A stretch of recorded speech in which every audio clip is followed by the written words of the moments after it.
Sai Venkateshwar minerals ಆದೇಶವೇ ತಪ್ಪು, ನಾನು ಮೈನಿಂಗಿಗೆ ಸಹಿಯೇ ಹಾಕಿಲ್ಲ. ಎಚ್ ಡಿ ಕುಮಾರಸ್ವಾಮಿ ಅವರ ಮಾತು. ಯಾರೋ ಅಧಿಕಾರಿ ಮಾಡಿಕೊಂಡ್ರೆ ಅದಕ್ಕೆ ನಾನು ಹೇಗೆ ಹೊಣೆ ಆಗ್ತೀನಿ? ನನ್ನ ಮೇಲೆ ಇರುವಂತಹ ಭಯದಿಂದ ಇವರೆಲ್ಲ ನನ್ನನ್ನು ಸಿಲುಕಿಸೋದಕ್ಕೆ ಯತ್ನ ಮಾಡ್ತಿದ್ದಾರೆ. ರಾಜ್ಯಪಾಲರಿಂದ ಪ್ರಾಸಿಕ್ಯೂಷನ್ಗೆ ಅನುಮತಿಯನ್ನ ಪಡೀಲಿ ನೋಡೋಣ. ನಿಮ್ಮ ತಪ್ಪನ್ನ ಇಟ್ಕೊಂಡು ರಾಜ್ಯಪಾಲರನ್ನ ಯಾಕೆ ದೂಷಣೆ ಮಾಡುವಂತಹ ಕೆಲಸವನ್ನ ಮಾಡ್ತಾ ಇದ್ದೀರಿ ಸಿಎಂ ಸಿದ್ದರಾಮಯ್ಯನವರೇ ಅಂತೇಳಿ ಪ್ರಶ್ನೆಯನ್ನ ಮಾಡಿದ್ದಾರೆ ಎಚ್ ಡಿ ಕುಮಾರಸ್ವಾಮಿ ಅವರು.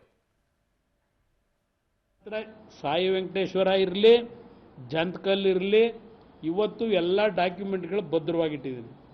ನನ್ನ ಕಾಲದ ಡಾಕ್ಯುಮೆಂಟ್ಗಳು ಅದಷ್ಟೇ ಅಲ್ಲ, ಯಾರ್ಯಾರು ಏನೇನು ಮಾಡಿ ಸಂವಿಧಾನದ ಚೌಕಟ್ಟಿನ ಸಂಸ್ಥೆಗಳಲ್ಲಿ ಮಿಸ್ಲೀಡ್ ಮಾಡಿ ದಾಖಲೆಗಳನ್ನು ತಿದ್ಕೊಂಡು ಏನೇನು ಮಾಡಿದ್ದೀರಿ ಅದು ಲಾರಿಗಟ್ಟಲೆ ಇಟ್ಕೊಂಡಿದ್ದೀನಿ. ಏನೇನು ಮಾಡ್ಕೊಂಡಿದ್ದೀರಿ ಅದು ಇದೆ ನನ್ನ ಹತ್ರ. ನನ್ನ ಹತ್ರ ಸಾಯಿ ವೆಂಕಟೇಶ್ವರ ಇರಲಿ, ಜಂತಕಲ್ ಇರಲಿ, ಇವತ್ತು ಎಲ್ಲ ಡಾಕ್ಯುಮೆಂಟ್ಗಳು ಭದ್ರವಾಗಿಟ್ಟಿದ್ದೀನಿ. ನನ್ನ ಕಾಲದ ಡಾಕ್ಯುಮೆಂಟ್ಗಳು ಅದಷ್ಟೇ ಅಲ್ಲ, ಯಾರ್ಯಾರು ಏನೇನು ಮಾಡಿ ಸಂವಿಧಾನದ ಚೌಕಟ್ಟಿನ ಸಂಸ್ಥೆಗಳಲ್ಲಿ ಮಿಸ್ಲೀಡ್ ಮಾಡಿ ದಾಖಲೆಗಳನ್ನು ತಿದ್ಕೊಂಡು ಏನೇನು ಮಾಡಿದ್ದೀರಿ ಅದು ಲಾರಿಗಟ್ಟಲೆ ಇಟ್ಕೊಂಡಿದ್ದೀನಿ.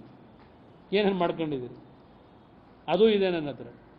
ಒಟ್ಟಾರೆ ಎಚ್ ಡಿ ಕುಮಾರಸ್ವಾಮಿ ಅವರ ಮೇಲೆ ಕಾಂಗ್ರೆಸ್ ನಾಯಕರು ಮಾಡಿರುವಂತಹ ಆರೋಪ, SIT ಬರೆದಿರುವಂತಹ ಪತ್ರ ಎಲ್ಲದಕ್ಕೂ ಕೂಡ ಇವತ್ತಿನ ಪ್ರೆಸ್ ಮೀಟ್ ಮೂಲಕ ಕ್ಲಾರಿಫಿಕೇಶನ್ ಕೊಡುವಂತಹ ಕೆಲಸಕ್ಕೆ ಸಿಎಂ ಸಿದ್ದರಾಮಯ್ಯನವರು ಮುಂದಾಗಿದ್ದಾರೆ. ಜೊತೆಗೆ ಸರ್ಕಾರದ ಮೇಲೆ ಸಿಎಂ ಸಿದ್ದರಾಮಯ್ಯನವರ ಮೇಲೆ ಮತ್ತಷ್ಟು ಆರೋಪಗಳನ್ನು ಮಾಡಿದ್ದಾರೆ. ಇದು ಎಲ್ಲಿಗೆ ಹೋಗಿ ನಿಲ್ಲುತ್ತೆ ಅನ್ನೋದನ್ನು ಕಾದು ನೋಡಬೇಕಿದೆ.